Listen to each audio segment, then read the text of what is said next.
Dans le cadre du parcours découverte des sciences et techniques de la région Hauts-de-France à initiative d'Ombelli Sciences, les élèves de la seconde 6 du lycée Félix Faure ont visité l'Institut Pivert à Compiègne.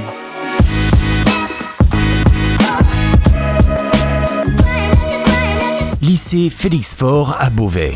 Des élèves de seconde s'enregistrent pour réaliser une émission de radio, alors que d'autres recherchent et sélectionnent des sons pour créer des bandes sonores. Voilà des ateliers singuliers qui s'inscrivent dans un parcours proposé aux enseignants par Ombelli Sciences. Donc aujourd'hui, c'est la dernière journée d'un parcours de découverte sur l'industrie, qui permet de découvrir à la fois le monde de l'industrie, le monde de la recherche et en même temps d'acquérir de nouvelles compétences dans de nouveaux domaines comme ce qu'ils font aujourd'hui, donc faire une émission de radio et créer une bande sonore avec un ingénieur son.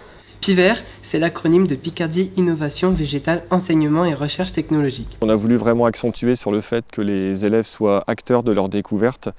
Ce sont eux en fait qui sont vraiment au cœur du projet, puisque pendant la visite de la société Pivert, ce sont eux qui ont interviewé eux-mêmes les salariés avec leurs propres questions. Des élèves investigateurs plongés dans l'univers de la recherche scientifique et de l'innovation technologique. À cette occasion, nous avons interviewé 3 salariés de l'entreprise. Alexandre Florentin, technicien de développement. On a rencontré aussi une responsable chimiste, la DRH. On a expliqué plus en détail ce qu'on a fait là-bas, ce qu'on en a pensé. Est-ce que vous pouvez nous présenter l'entreprise Pivert ? Pivert, c'est une entreprise qui est axée sur ce qu'on appelle la chimie du végétal, mais également la biologie du végétal. Et mon but est donc de développer tout ce qui a trait au végétal. Pour expérimenter le journalisme radio et aller jusqu'à la restitution du reportage, la radio associative Graphite les encadre. Là, les élèves sont en train de dérusher, donc c'est-à-dire qu'ils récupèrent l'interview brute et ils retirent les silences, les questions, les erreurs, ce genre de choses, pour ensuite avoir un fichier nettoyé, qu'on puisse l'habiller avec des jingles, avec des virgules. Donc là, ça se passe super bien, c'est une très, très bonne classe. Ils sont très studieux, on est en train de faire le montage, c'est quelque chose qui est très fastidieux, très long, très minutieux.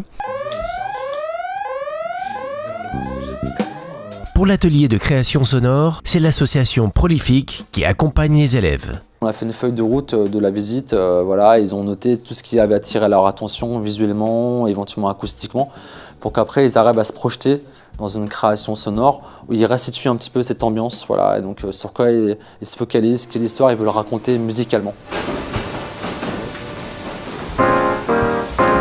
Par exemple des sons de tuyaux, des sons de fenêtres, de portes, de voitures, tout ce qui avait un rapport avec l'industrie qu'on a vue. On devait mettre des musiques en fond pour que ça fasse plus stylé, plus beau. Vous voyez ce que c'est une contrebasse? Ça fait à peu près ma taille et ça se joue avec un archet.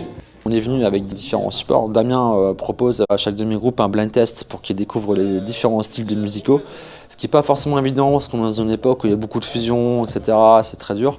Il propose aussi un atelier du DJing, donc c'est avec des machines qu'on appelle les contrôleurs reliés aux ordinateurs pour travailler sur les sélections de sons. En étant acteurs de leur propre découverte du milieu industriel, ce projet vise à offrir la possibilité aux jeunes lycéens d'acquérir une meilleure connaissance des entreprises et de découvrir des métiers qui pourraient être à l'initiative d'un choix d'orientation. Déjà d'avoir des intervenants extérieurs, ça leur change d'avoir des enseignants qui voient tous les jours. Ce qu'ils apprennent en classe est parfois très déconnecté de la réalité. Puis on leur parle d'orientation assez souvent et il faut dire que je pense qu'il y a 90% des métiers de ce monde qu'ils ne connaissent pas. Donc pour moi, ça c'est important. Par exemple, j'en ai travaillé sur la synthèse des médicaments et d'autres types de molécules. Et donc, on peut leur dire, mais voyez, nous en laboratoire, on utilise un petit ballon de 150 ml et un petit réfrigérant, tandis que quand on est allé visiter, on a vu du matériel qui faisait des mètres de haut. Et donc ça leur apporte du concret, du réalisme et de rencontrer d'autres personnes qui peuvent leur donner un goût à autre chose et d'une manière différente que l'enseignement classique.